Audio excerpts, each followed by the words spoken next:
안녕하세요. 오늘은 감자조림 만들어 볼게요. 윤기 짜르르 흐르고 양념이 속까지 완전히 된 감자조림입니다.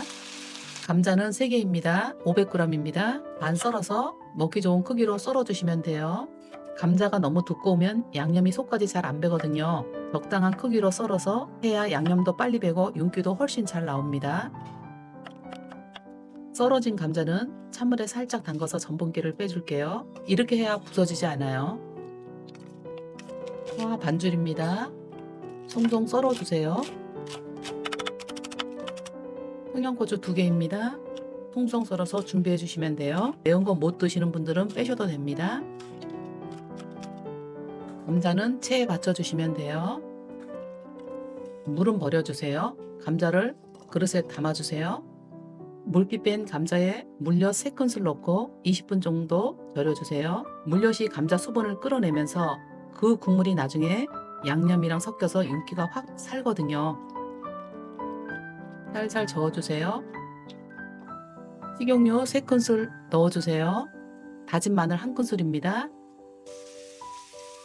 여기서 주의할 점은요, 다진 마늘은 약불에서 천천히 볶아주세요.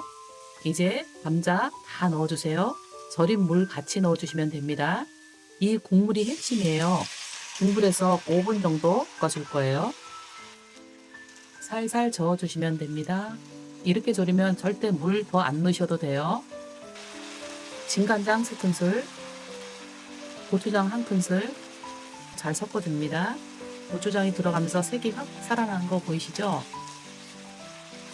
뚜껑을 덮고 5분 정도 졸여주시면 돼요. 약불에서 졸여주세요.